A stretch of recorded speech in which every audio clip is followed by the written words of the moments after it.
and welcome to Demystifying Translation, Participation and Play.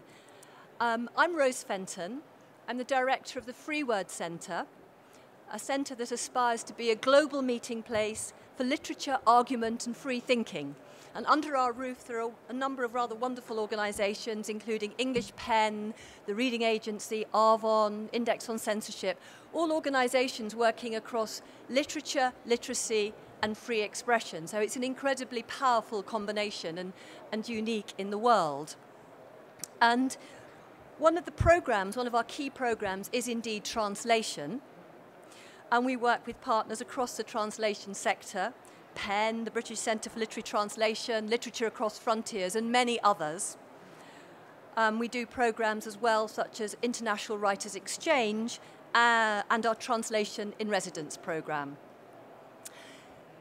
But today we're here to talk about demystifying translation and the role of play and participation. And joining me on the panel, I have Nick Barley, Director of the Edinburgh International Book Fair, and also jury member this year of the Independent Foreign Fiction Prize. Rosalind Harvey, translator of Hispanic fiction, and also Nikki Harman, translator of Chinese contemporary fiction and poetry. And both Nikki and Rosalind were at Free Word as our translators in residence for last autumn. And in fact, such was the success of the programme, it seems to be coming over into this year and beyond. And in fact, very much at the heart of their residence was this notion of participation and play. And as Nikki said when she first started with Rosalind, they said, we want to demystify translation and make it fun. So just a few comments, because quite a lot has been said in the past 3 days about translation, about the role of translation in opening up new worlds, going beyond our parochial patch, somebody said, the power of stories from elsewhere, the dismantling of stereotypes and prejudices. We've heard a lot about how, in comparison with other countries, very little foreign fiction is published here. There is a figure that keeps being thrown about, which is 3% of all books published, only 3% are foreign fiction. I think that situation we've heard is getting better. Alexandra Buchler from Literature Across Frontiers yesterday said there's been a twofold increase in recent years. So perhaps the supply is getting better, but the big question is, what about the demand? There's no point if those books stay on the shelves. Are they staying on the shelves? And if so, what are the barriers? What are the fears? What are the prejudices, real or imagined, that the public has, the readers have? Is international literature seen as a rarefied, inaccessible art form, or in fact, is it just the same as everything else, as any good story, any writing? But if there are those barriers, how do we break them down? What are our strategies to demystify? So I want to begin really looking at the role of festivals in this. Festivals, as we know, are often there to introduce new ideas, to challenge expectations, and people come much more with an open mind. They're willing to experiment. They're willing to fall out of patterns. And that's something I ran a festival for 25 years, LIFT, London International Festival of Theatre. And when I first started, everyone said, who wants to see foreign theatre? The British theatre is the best in the world. We won't be able to understand it anyway. Well, actually, after 25 years, people were coming. And some of those prejudices, not all of them, but some of those prejudices had been set aside. Festivals are a great place to really kick all that around and hopefully kick out those prejudices. So, Nick, I'd love you to talk a little bit about your strategies at Edinburgh. How do you create a hunger for literature in translation?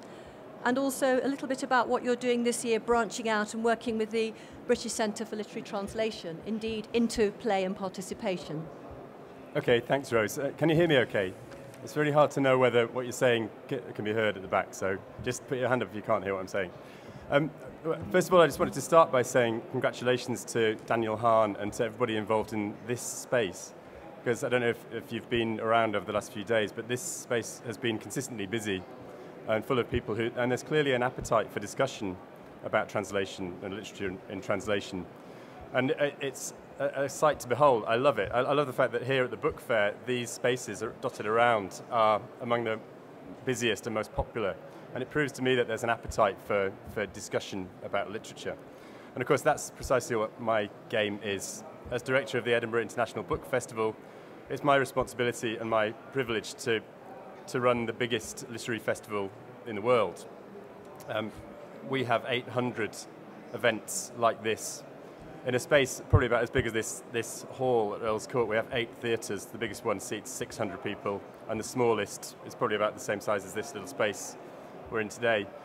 And I suppose the difference between here now and what we do in August is that we charge £10 per ticket for every single one of our events.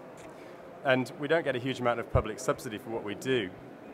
And so, on the face of it, what I have to do is to make popular events which sell lots of tickets. And so, where translation fits into that is a very interesting question. For me, I've got these conflicting urges. On the one hand, I want translation at some level to be invisible. I want audiences not to worry about whether an author is going to be in translation or not. I want the ideas to have supremacy. And there are plenty of examples of this invisible power of literature in translation at places like Edinburgh. Joe Nesbo, for example, easily fills our main theatre. He speaks in English. And I wouldn't be surprised if quite a large number of the people who come to Joe Nesbo's events barely know that the books were written in another language originally. And I don't mind if people don't know that. Joe Nesbo isn't going to be our flagship for literature in translation, necessarily. Henning Mankell, Mario Vargas Llosa, these are people who can speak in English about their work, and that's absolutely fine by me. There are others, Philippe Claudel, Tahar Ben-Jaloun. They fill up our big theatres with people willing to pay £10. And so in those cases, translation as this invisible force is absolutely fine.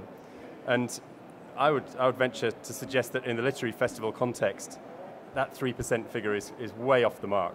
That literature in translation constitutes at least 10%, if not more, of the events that we stage in Edinburgh. After all, think about it. Edinburgh is, in August, is an international festival city, full of people who've flown in from all over the world. It's possible to hear Chinese, Finnish, any language you care to name, spoken in the streets. Not to mention the communities that live in Scotland, Polish being the biggest perhaps, but then Gaelic. There are all sorts of other languages. So English isn't the only language that our festival can take place in. However, within this sort of the invisible part of what I'm talking about here, there are some ways in which literature and translation starts to make its presence felt. I want to give one example of a guy called Laszlo Krasznahorkai. I don't know if you know him, but if you're Hungarian, you will know of him because he's Hungary's greatest living author. And his book, Satan Tango, was made into a film by Bellatar about a decade ago. And finally, it's about to be published in English this year by Colm Tóibín's imprint. And so we invited Colm Tóibín to interview Laszlo on stage last year. And possibly because of Colm's presence, we filled our main theatre with people who wanted to come and hear this relatively obscure Hungarian author before his book's even been published. And it was a fantastic event. And people, I think, people started to realise that literature and translation had a presence in the event. But to balance against that invisible side of what we do, I have this other strong urge, which I suppose is what we're really here to talk about today, to make translation a kind of high-vis, unmissable part of what we do, to celebrate the fact that literature and translation is there for readers to behold, and to take advantage of the literary festival context, where people are really into experimentation, really into ideas, and to celebrate the possibility that translation offers. And so there are lots of different ways in which we do that. And one perhaps unexpected way in which it worked last year was with a woman, a profoundly deaf author, who delivered her event in American Sign Language. And so she signed to her partner, who spoke to the audience in English, and we had a British Sign Language interpreter interpreting from the English speaker to the deaf. There was a large, partially hearing audience there who didn't speak American Sign Language. And it was just, for me, such an extraordinary and unexpected way to show that translation can take many forms. Of course, this woman wrote her book in English, so it doesn't quite count for what we're talking about today. But there are plenty of others. Adam Michnik, who is a Polish newspaper editor, he was part of the Solidarity campaign. He's the editor of Gazeta Wyborcza, which was the Polish democratic newspaper. Doesn't speak very much English, and he needed a translator. We put him together with the editor of The Scotsman in an event in which two newspaper editors spoke together. Adam needed a translator, but it was the power of editors talking to one another which I think drew this enormous audience, and therefore having a translator in the middle of it was very visible, but irrelevant to the fact that the ideas could carry on flowing. Another event this year, coming in August, Bernardo Achaga, who's the Basque writer, will be talking on stage with Margaret Yule Costa, who is, I don't know whether you agree, but one of the great translators from Spanish into English. And the reason I mention that is because, of course, Bernardo Achaga writes his novels in Basque and translates them himself into Spanish, and Margaret then translates from Spanish into English. And so their translation, this double level translation, becomes a really interesting part of the story about how Bernardo's novels get broadcasted to a wider audience. Similarly, David Bellos, who will be coming this August to talk about his book, Is That a Fish in Your Ear?, which is all about translation and his views on translation. He also interviewed Ismail Kadare, who won the Man Booker International Prize a few years ago. And again, Kadare writes in Albanian, but Bellos translates them out of French into English. So I love this sort of double-level translation as a way of thinking about how we get to understand stories. And I love hearing from authors what they think about their stories when they've reached this double level of translation. So these are the kind of events in which translation becomes a key part of the discussion, and where I'm delighted that they're in effect wearing their high-vis vests for the process of translation. This August, we're going to take that one level further, working together with the British Centre for Literary Translation. We'll have a whole series of events in which translators are invited to talk to authors about what they do. We're still in the process of working out with the translators and authors how best to present translation, but Danny Hahn has been road testing all sorts of different event formats here in London and elsewhere, and I think we're going to have quite a high-profile set of 6 or 7 events with internationally renowned translators and internationally renowned authors talking about how it feels to see one's writing in another language. And talking about how two translators could take the same simple 200-word text and arrive at something radically different. So I'm very much looking forward to that. So, and one last little thing before I finish. Another way in which translation will be vital to Edinburgh this August, something which is an experiment for us, will be a writers' conference that we're organising. 50 writers from around the world who will be talking about the ways in which the novel can reflect on the state of the world today. So it'll be a kind of a writers' congress, parliament, which will move from Edinburgh to 13 other conferences around the world, from Siberia, Istanbul, Cairo, Trinidad, Melbourne, Beijing, New York, Toronto, Malaysia, and so on. What's very important to me is that a worldwide writers' conference, if it were, even if in Edinburgh it takes place in the English language, if it were only to invite writers from the Anglosphere, then I think we would rightly be accused of not taking the world's writers' ideas into account. So translation becomes an absolutely vital part of enabling writers from around the world to take part in this English language conference, which will then go into other languages as it travels around the world. And so translators will be fundamental to that conference that takes place during our August festival. So I think, despite this desire for invisibility, ultimately I can't help myself in putting on the high-vis vest and flying the flag for translation. Thank you, Nick. Yes, I think you talked about your conflicting urges at the beginning, but actually it seems that in some way they are coming together and resolving themselves, and in a way perhaps acknowledging that we might be at this stage in some sort of transitional phase. But as you said, translation can take many forms. And I know you're also doing those translation duels, so, duels. And at this point, I'd like to bring in Free Word's translators in residence. On that note of translation taking many forms, I arrived at Free Word 6 months ago, coming from the theatre world. And the first two people I met, practically, were Nikki and Rosalind. They are your translators in residence. I thought, oh, heck, what does that mean? And how can we work together? And I was incredibly surprised to find on their programme was food, treasure hunts, philosophical debates, and political discussions around diplomatic language. I'd expected something much more about how do you take a text in one language and find its true expression in another language. But actually, very quickly, what they were excavating was this sense of an understanding not only of text and words, but also the whole cultural context. That, indeed, translation can take many forms. So, Rosalind, perhaps I could ask to start with you, a little bit about your philosophy of translation and what you hope to do at Free Word and the experience. Hello. Well, part of what our residencies were about making translation much more visible and making two translators in particular much more visible.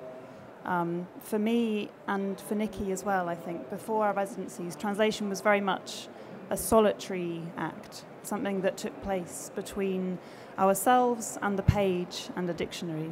And over the course of the residency, we took it out onto the street, we mixed it with food, with music, with philosophy, and it became a much more worldly, visible act. And it was immensely fun, very, very different to what both of us had done before. It took us right out of our comfort zones, I think. And it was all about trying to think about translation in a very different way to how we normally think about it, trying to popularize it, trying to add playful elements to it. And I'll talk about two of the events that I organized to illustrate this, one of which was a translation book club, which was called the Book Club Fest, and which came about after I attended my first ever book club in the summer last year, which a friend of mine had organized, and where all the books we read were translations from the Swedish into English. And there were a few translators in this book club. There were a few people who didn't read any foreign languages. That most of the people were not translators. And it became very clear over the course of reading these books that the translators were paying a lot of attention to the translations and to how particular words maybe didn't sound right, maybe sat slightly oddly in some of the chapters. And we would go along to the meetings and expect these words to be picked up on as problematic in the translations. And what we found by and large instead was that all of the other readers who weren't involved in translation just wanted a good read. They wanted to read good literature, and for them the translation was invisible, essentially, in the best possible way. They didn't mind if they tripped up over a little word. The main book where I noticed this was a Swedish crime novel. And the plot was so gripping that nobody minded that there were a few small slip-ups. It was a very large novel. But translation for them was just not an issue. And I think for readers, it isn't an issue. And translators and publishers worry about it being an issue, but most readers just want to read good books. And so I thought, how can we expand this and have some kind of event where people are reading lots of different translations and just talking about them as being good books? So we organised the Book Club Fest, which involved 4 different book groups reading 4 short stories, all in translation, from the Swedish, the Chinese, the Spanish, and the Russian. And people booked for this event, and they were emailed PDFs of all the stories. They read them in advance, and then they came up, and we had them seated in 4 separate corners of Free Word's lovely meeting space. And I was adjudicating with a large bell. People joined a book club. They talked about the story that they'd read for around 25 minutes. And then I rang my bell and people moved around to the next book club. And you were able to talk about 3 separate stories over the course of about 45 minutes. And then everyone came together at the end and discussed what they read, discussed whether they liked the story, the style, what they thought of the author, and ostensibly whether they minded or had even noticed or cared that the books were translations. And there were translators involved. The issue of translation came up, but what people were mainly discussing was whether they liked the book. Some people hated the stories. There was a lot of fierce debate, but it was all about the literature. Nobody really minded that these books had gone through a mediation process. And I think that was, for me, as a translator, on some levels, I like the idea of the translator being visible, because I think we can be too meek sometimes as a profession. And in order to improve working conditions and rates and to push for more literature being translated, there needs to be a certain level of visibility. But when it comes down to it, people who are reading a book want a good book. They want good fiction, interesting fiction, fiction that makes them think, that takes them outside of themselves. And translation is not and should not be a barrier to those debates and those things happening when you're reading a book. The other event that I wanted to talk about was the translation game, which is also going to be taking place here a little bit later this afternoon, and I'll do a little plug for that afterwards. And the translation game was, for me, the most extreme example of how you can make translation playful. And it was developed by myself and a games designer from a wonderful organization called Coney, who put together and run games for adults. And the idea is that their philosophy is to take adults out of their comfort zone and get them thinking about playing with each other, engaging in dialogue with strangers, and interacting with the world in a way that they wouldn't normally do so. And the game is a word-based treasure hunt, it could be described as, and we ran it on Brick Lane in the autumn last year. You have two teams who are given a mixture of objects, including locked boxes, maps and phrase books, and they had to move through the market, weaving in and out, not talking to each other, and interacting with stall holders, purchasing items, discovering hidden clues, and ultimately they perform a task at the end. And I decided to call it the 4D translation game, which sort of echoes something that a translator, some of you might have heard of, Sarah Arditsoni, has talked before about translation as being this kind of an act that takes place on so many more levels than just you and the page. And this, for me, the game was, it took place on, we were in the real world, we were moving around, interacting with people. People were getting dirty, people were getting lost, people got angry, people were excited. It was very far removed from the simple act of translation, but at the same time, it was very close to it. The game kind of acted as a very good metaphor for the act of translation, because the clues in themselves were very ambiguous, and they had to be, because the market is a sort of shifting space. We couldn't be sure of whether the stands and the people that we were using were going to still be there on the days that we ran the game. So the clues, by their very nature, were very ambiguous and subject to change, and people are very ambiguous and subject to change, and they all interpreted the clues very, very differently. We ran 4 different iterations of the game, and each time it was completely different. People looked at their clues and read them differently. They responded differently to what was in their phrase books, and they interacted differently with each other. And every single time I was terrified that it wasn't going to work, and that people would do it wrong, they would fail, that the game wouldn't work, and they wouldn't have fun. But of course people did have fun. They all interpreted it differently, in the same way that every translator will interpret a text differently, and the result will be different each time.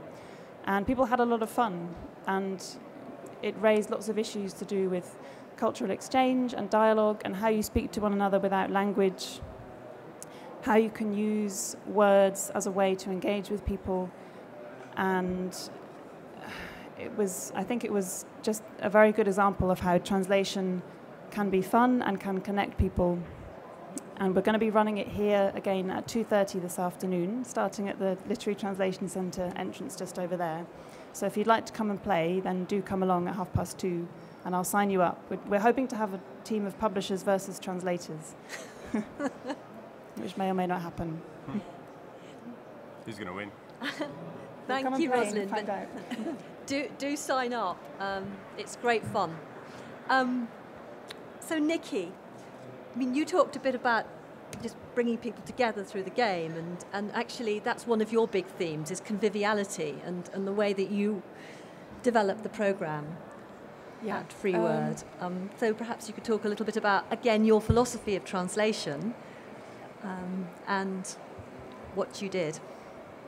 Okay. I regard myself, at least I regarded myself, primarily as a translator. And if a continuous stream of Chinese novels landed on my desk for me to translate, I probably would never have got into all these activities. But they don't, and the silver lining has been that I found a whole lot of other things to do while waiting for that novel to land on my desk. So when I became translator in residence, Rosa said and Rosalind said that one of our goals was to make it fun. I set myself personally an even more challenging goal, which was to make translation sexy. And like all good goals, I'm still working on it, and it could be some time. So the food has been mentioned. That was one of the events that I organised, and I think my aim always was, and is, not just to provide something on translation, but to provide an event which links translation to some other activity, really broadly arts-based. And I think you can regard Chinese food as definitely arts-based. So we had a wonderful event on the untranslatability of Chinese food, where the speaker actually brought the food in, so we could get the feel and the flavour, and so that was one thing.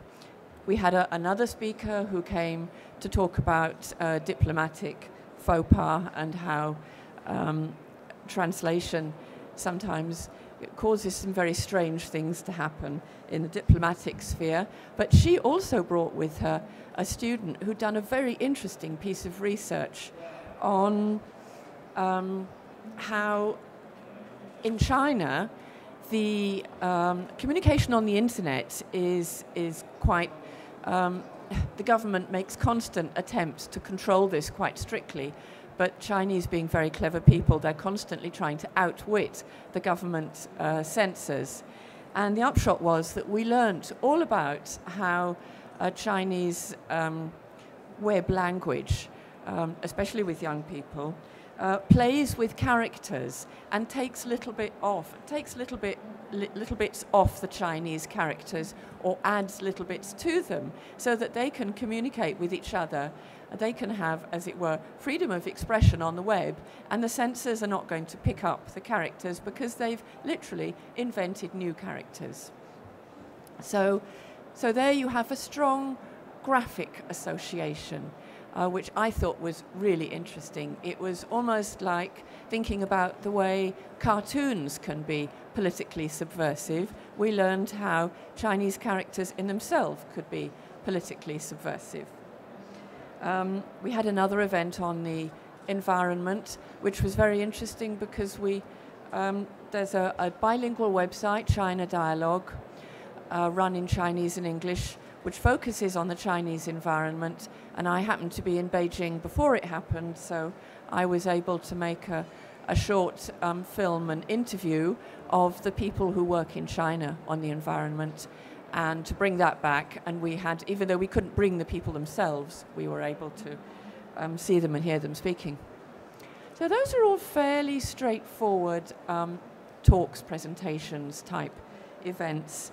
But I was very lucky to be able to get involved in organising the English Pen in China Inside Out event, which happened about 2 weeks ago, which for me was a direct spin-off from the Translator in Residence events, in that some of the ideas which I'd planned for the Translator in Residence events and hadn't really been able to carry out for lots of reasons, I could then get them going, and some of them turned up in a different guise at the China Inside Out event. So we did translation and music.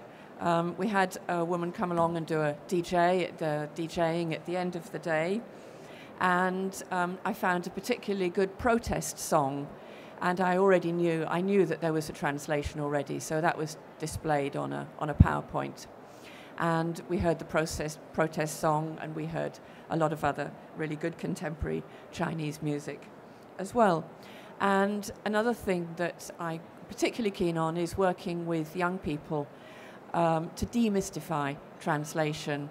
And that's something that I started working on actually after the translator residency had finished, but that has become another spin-off, which is carrying on both. I'm doing this off my own bat and also with Rose through the Free Word Centre.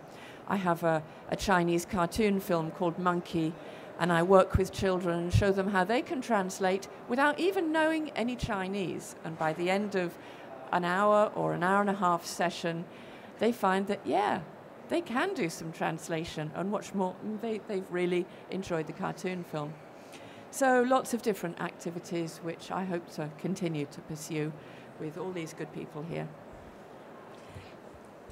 Thank you, Nikki. And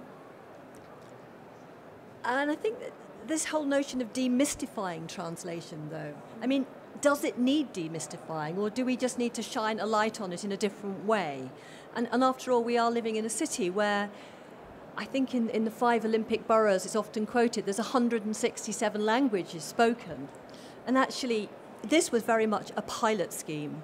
And what we're looking at is how we might take this forward and celebrate the languages spoken in London and engage particularly a younger group of people to enable them to use their languages and really highlight the importance of translators, not simply in a literary sense, but actually in the terms of intercultural connectedness, navigating our way through perilous world questions.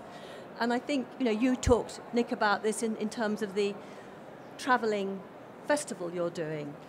It becomes an intensely political act, as well as a mode of communication, as well as a mode of play. And there was something that Ali Smith said a couple of years ago, the writer Ali Smith. She was giving the Siebold lecture for translation. And she quoted Ovid, who she said, Ovid surely would have understood he did understand about translation. He was a writer for whom the notion of translation was beyond language, that it had a trans-bordering potency, a discursive ethic, and was a powerful means of change, and very importantly, was as everyday as breathing. And I think it's really essential that we don't go, oh my goodness, that is translation, that is something different, that is foreign. I think it's something that all three of you are saying, and I don't know whether you had any of the further comments, given your talk, Nick, about the conflicting urgencies, the need to be transparent, but at the same time to make it as everyday as breathing. Yeah, I think maybe the invisibility of translation is the ultimate goal. I have to say that there are lots of people who tell me that there should be more Scottish writers at the Edinburgh International Book Festival, more women at the Edinburgh International Book Festival, more writers with disabilities, more black writers. There are all sorts of groups of people who may be underrepresented, and writers in translation are one of those. But I think what makes me anxious is that the ideas have primacy. And what I'm anxious about is that the English language, as we all know, has increasingly become this sort of lingua franca around the world. And what makes me anxious about it is this. James Kelman, Irvine Welsh, writers who in Scotland have written in a kind of patois. It's not quite Scots and it's not quite English, but who over the years have been told that their writing wasn't right. The English wasn't right to win major literary prizes. That's an example of the kind of prejudice against non-English writing, which I think is something that we have to fight against. And this is where the high-vis argument comes in. It's vital that we celebrate other languages to avoid the dominance of a kind of a brand of Englishness, which is stripped down of colour and of poetry. and to allow the possibility that other languages might give us new ways of understanding the world. The Chinese character argument was fascinating precisely because that couldn't have been done in the English language, or it would have to have been done differently in the English language. And so that political act of celebrating other languages is where translation becomes absolutely vital. Yes. I was going to say, I think also that the question of visibility, perhaps what's important is the demystification of translation as a practice and as a potential career to people for whom translation is already an everyday reality. So a lot of the kids that Nikki and I worked with during our residencies spoke 2, 3, 4, 5 languages happily at home, and it was something they moved and swam very fluidly through these languages as a matter of course. But translation, for a lot of them, had never been mentioned as a possibility for their future or something that they could do as a career. There are programs that address this issue. There's a wonderful program called Translation Nation, which Sarah Arditsoni is very involved in, where translation events are run in schools, and Nikki's events with her monkey film.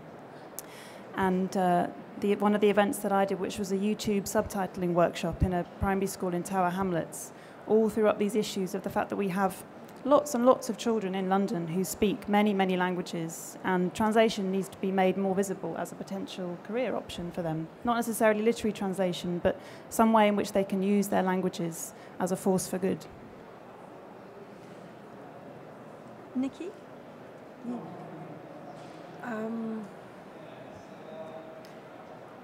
Yeah, I mean, I think I'd like to concur with what Rosalind said, and in that there are huge resources out there inside the minds of these of this multicultural society we live in. The people inside the minds of the people who live in that society, and it suddenly I'd slightly drifted because I remembered that nearly 30 years ago I was banging on about how children had all these languages and wasn't there some way in which we could help them shine, when my son, who's bilingual in Spanish and English, was at school in Stockwell.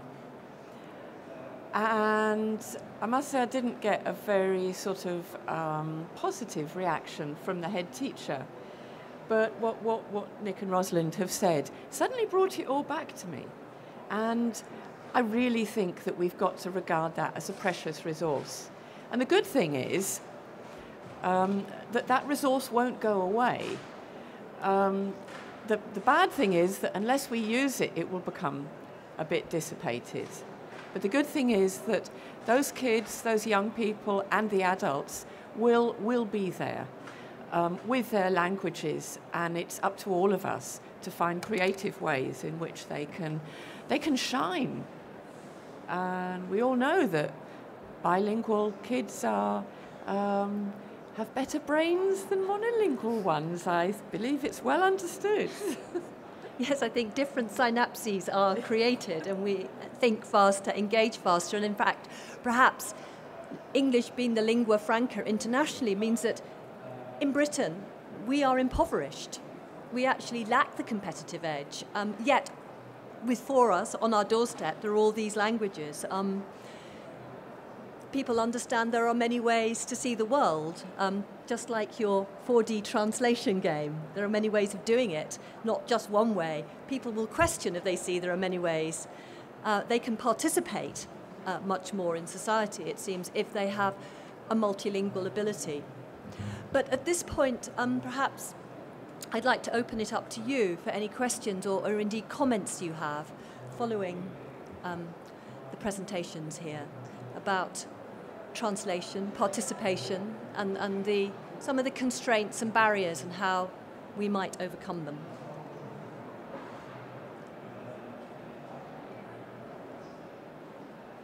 No? Could I, Nikki, yes?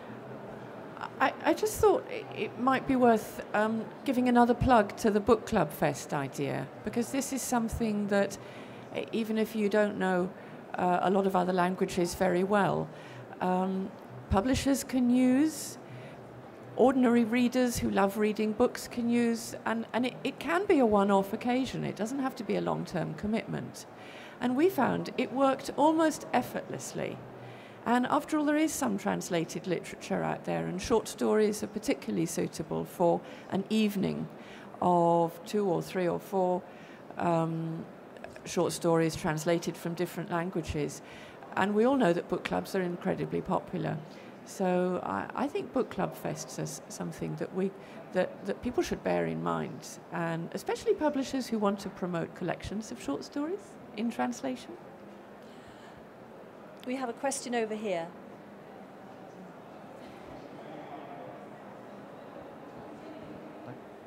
I know that the point was already made, but surely the point that, is it Rosalind was making about, and also Nikki, you were making about bilingualism, or more than bilingualism, at home, in schools, in hospitals, in many community places, is a really vital thing, because there is that astonishing energy of young translation that somehow, you know, doesn't get flattened out, but it doesn't get channeled into professional translation after a certain age, which is a great pity, and there must be ways through that. I remember working in a hospital where the interpreters were providing absolutely vital roles, because otherwise the doctors, nurses, staff couldn't speak or understand some of the patients. But some of those interpreters were so... I mean, one of the Turkish interpreters I'd been working with had worked in the National Theatre in Turkey before coming to London. All the Bangladeshi interpreters I worked with had an immediate knowledge of their country's poetries. It was very near the surface of their work and lives. And yet there's this sort of disparity, or this non-bridging, which is I don't know what answers there are. I mean, maybe that's the wrong way of looking at it. There aren't answers as ripples and progress and developments, but it's a comment, I'm sorry, but... Yeah. Yes, I completely agree. I mean, as we all agree, there's a lot of bilingualism out there in the community in the UK. The problem is that it's not being honoured.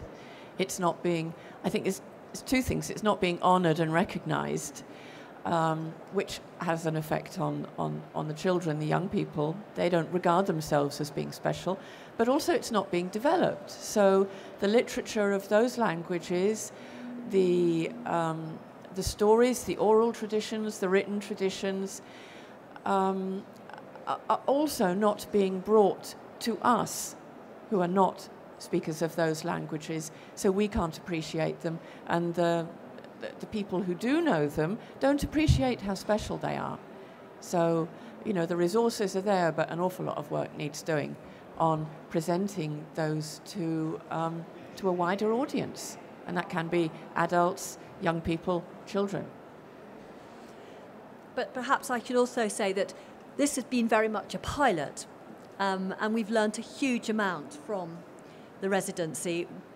The Gulbenkian Foundation, who are supporters of this programme, have renewed their support, which is fantastic. And for next year, we're looking at what languages might we be working with. And in fact, Turkish is one of the languages. And there is a wealth of resources on our doorstep, you know, with the Turkish community up in Stoke Newington, the schools, and we really want to develop that side of it and bring those young people into the Free Word Centre and then going out and about. Your comment about hospitals is also intriguing, but actually to really connect up with the city and go out and about and invite people in to create their own performances, tell their own stories, and actually participate in those games and bring them back into their own communities. So, yeah, we have a long way to go, and it's opened up many possibilities.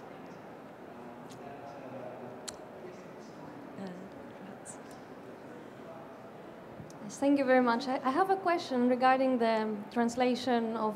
You mentioned that people in the groups you tested, they sort of didn't care about, you know, the one odd word or 2.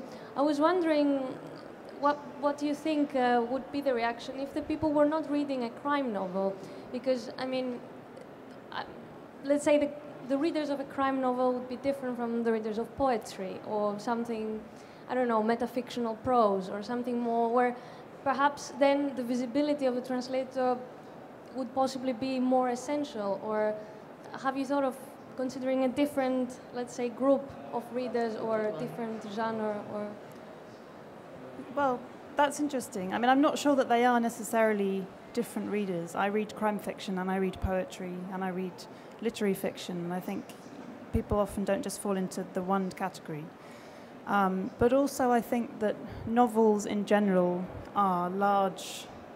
They can be large, sort of sloppy formats, and it's more common to find a few little mistakes in a novel than it is in poetry, where every word has much more weight than it does in a novel. And I mean, it depends how you see crime fiction, I suppose. This was a very good book, and it wasn't that it was riddled with mistakes. It was just that we as translators were very, very conscious of the words and what they were doing, and that there were Swedish words behind those words, and that a mediation process had taken place. I think you're right, and there are different kinds of readers, but I think, well, the book club that I organised was a real mixture of translators, people who read literary fiction, people from book clubs across London who didn't necessarily speak any other languages. And so, yeah, in answer to your question, I mean, I think, yeah, there are different kinds of readers, but I think readers cross boundaries as well. And a mistake in a novel is not necessarily a problem.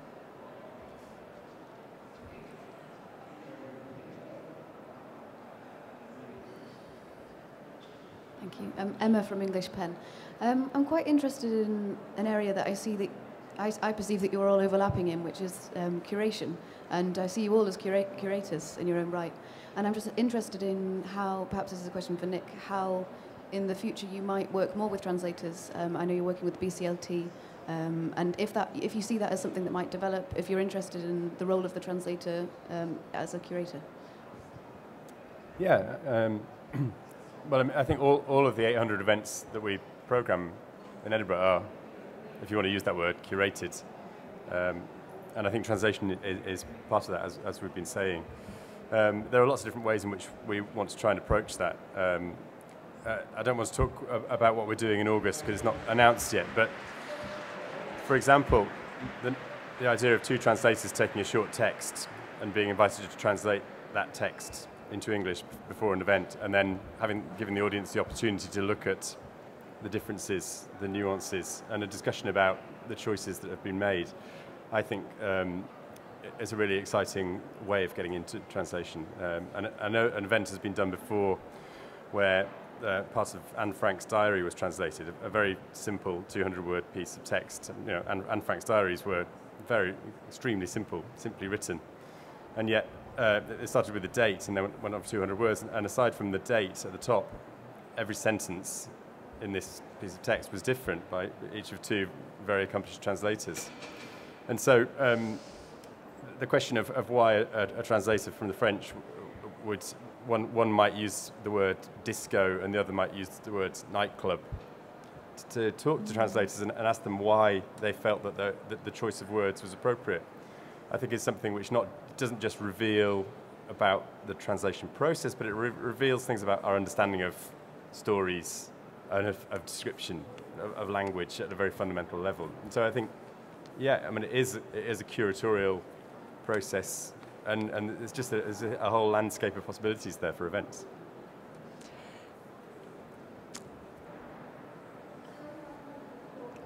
Hello, I'm Rabina from the Stephen Spender Trust, and I'm connected with the Translation Nation programme that Nikki was talking about, or Rosalind, I'm not sure. And we promote literary translation and celebrate the art of translation. One of the things that none of you have mentioned, when we go into schools and we try to encourage children to think about the many languages that they know, you notice that as soon as a child or a person knows more than one language, they make comparisons, they start thinking about words, and they write better in English. And one of our objectives is also to stop modern language learning dying out in schools. This is a real problem at the moment. It's becoming the preserve of independent schools and grammar schools. And I think we have a duty, all of us who are connected with schools, whether we've got children or we have anything to do with them, to put pressure on schools to carry on with language teaching, to have continuity from primary school through to secondary schools. Because in previous talks I've been to, I've noticed that people have been talking about literary translation as though they're vegetables. You know, we ought to have more of them, it's good for you, but as though it's rather unpleasant. And really, we're just saying that books, all these books are fantastic, and we just want you to have a richness of diet. And we owe it to, it's up to the literary editors and to people in radio and all the others who we read to say, look, have you read this author? You don't have to say they're translated. The fact is they're just a brilliant author, and that way we will naturally read more literature in translation. But I'm worried that future journalists, literary editors, media people will not encourage it in the same way if they have no knowledge of languages themselves. And we increasingly, amongst the younger generation, finding that people are monolingual. There is this richness of community languages, but we need to encourage them to continue with them, to read in them, to translate from them, and not to bury them because it's something shameful to be speaking another language at home. And that's one of the things we've been trying to do with our Translation Nation project, and also with our translation competitions for school children. But I do think we all have a duty to put pressure on the government and on schools not to let modern languages die out. And hasn't there been some research I'm aware of? It was talked about at last year's International Translation Day, coming out of universities, that a degree in a modern language, actually you're more likely to be able to get a job than perhaps in many other degrees. And perhaps we're just at the beginning with that research, but it needs to be shouted out more. Is that, yeah. Yes. There's been a lot of emphasis on reading. And yet I know that what hooked me on wanting to translate, in my case from German, was just hearing German, hearing the sound of it. Going to films with subtitles where you have that impression that... going to films with subtitles where you have that impression that you're understanding a language which you don't understand, but where you still need to hear it spoken and see the actors speaking it.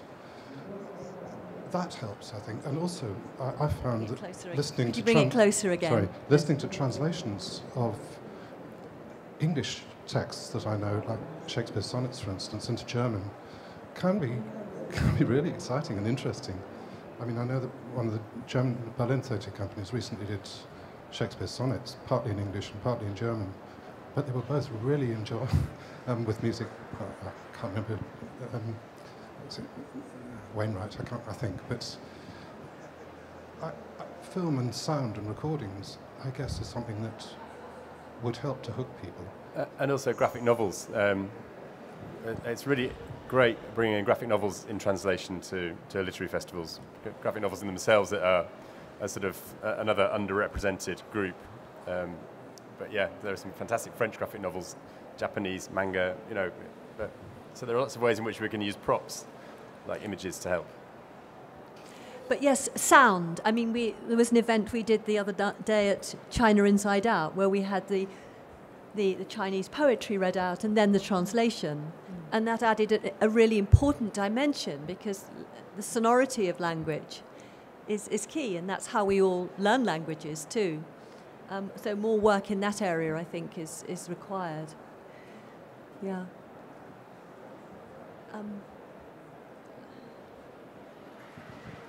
Thank you very much for your presentation. My name is Lydia. I'm a translator from Russia. I have a question to Rosalind and Nikki.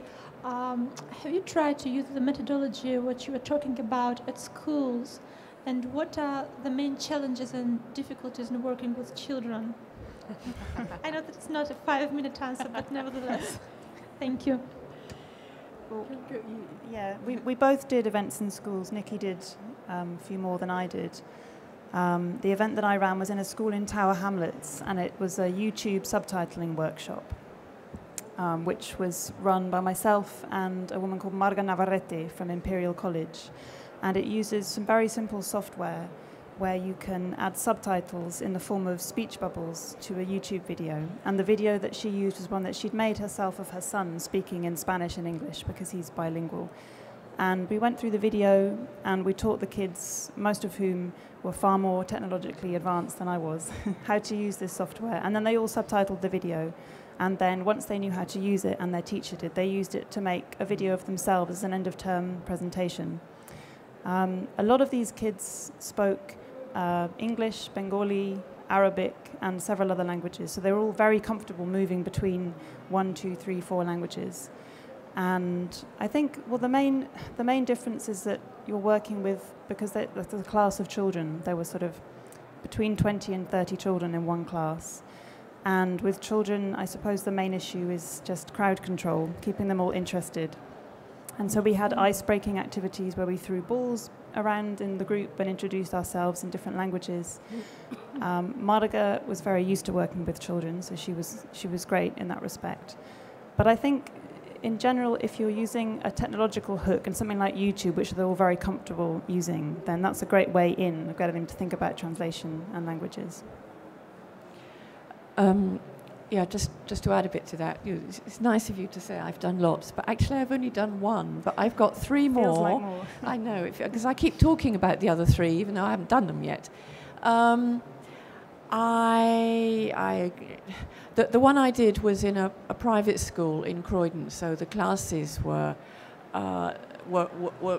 quite small, which I think made a difference. They were also kids who had chosen to study Chinese. So they were pretty motivated. Interestingly, the younger ones were more motivated than the older ones, who were crushed by the pressure of impending exams. But I fully expect that as I go through the 2nd, the 3rd and the 4th that I've got lined up in May, things are going to get more difficult. In one which is down where I live in Weymouth, it'll be in a comprehensive school. The children won't know any Chinese at all, and no Chinese is offered on the curriculum. So that is going to be really challenging. But I still think the fundamentally good idea of showing them a cartoon which has very clearly enunciated and fun bits of language, which we can then chorus in a loud voice. I just think it's going to work, but, ask me again in a month's time and I'll tell you what the challenges were.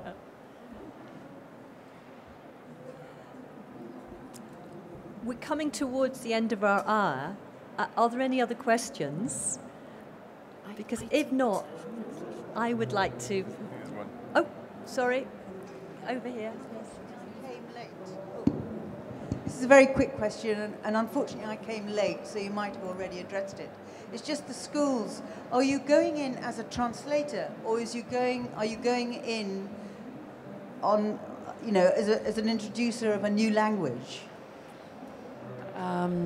Yes, good question. I'm going in as just an exotic piece of a bit of entertainment to give the teachers a bit of time off. But I'm usually introduced as a translator. So if the kids are older, they may or may not want to ask me what it's like being a translator. I was just wondering how the schools, how this has come about. I've not come across this before, and it's interesting. Yeah. I mean, it took a very long time to set up, which is why Rosalind managed to do hers during the translation residency, but I didn't do my first one until after it took so long to set up. I think it requires, personal contacts, which eventually did happen, and then they pass you on, and the teachers themselves suddenly realize there's a way of slotting you in. But maybe you missed the beginning of the talk where we were mentioning that this was all part of our translation residency, which was run at the Free Word Centre. So it was linked in with that, and it was all aimed at popularising translation and demystifying it for children and people who don't necessarily have any contact with it. Thank you, Rosalind. I keep saying this was a pilot. This was the first time we did it, and we learnt lots of lessons and had lots more ideas. And I don't know whether you'd like to comment on that, about where you think a programme like this could go. Well, it was a pilot, as you say, and it was by turns immensely exciting and immensely frustrating for those reasons. Nikki and I were guinea pigs, fumbling our way through sort of really defining what the residency was and could be and should be as we did it. And it was wonderful to have Rose at the helm when she began. And as well as Stephen and Srila, the previous directors. We had an immense amount of support, but essentially we were sort of blazing a trail and trying to figure out what the residency should be, how we should relate to Free Word and all the partner organisations, how it would benefit us as translators and the wider community, and what kind of links we could forge with them. And there were plenty of events that we both had ideas for which didn't happen due to lack of time, some of which we've done subsequently with remaining funds, and some of which we're hoping to do again in this coming year. I think it should definitely continue. It's a very important part of Free Word's programme. To have a presence for translators there is essential, and potentially linking it up with the Writer in Residence programme could be a good way for it to grow and develop. But the most important thing is to maintain the links that we forged with the local community and surrounding organisations, and to build on those, build more links, and just keep it growing. When the idea was first mooted and I applied for one of the residencies, I Googled translators in residence. I was surprised to discover that there was nothing, as far as I could tell, anywhere in the world which was a translator residency entirely outward looking.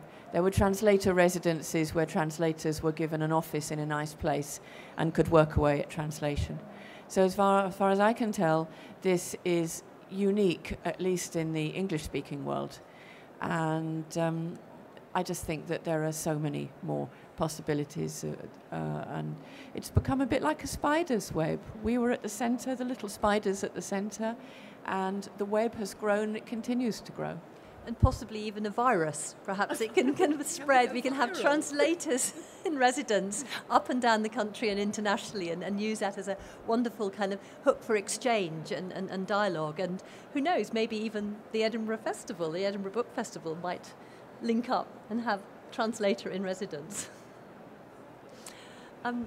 Is there anything that any of you would like to say at this point? Because I think we have reached the end of our time. It's 12:30. So thank you. Oh, ITT.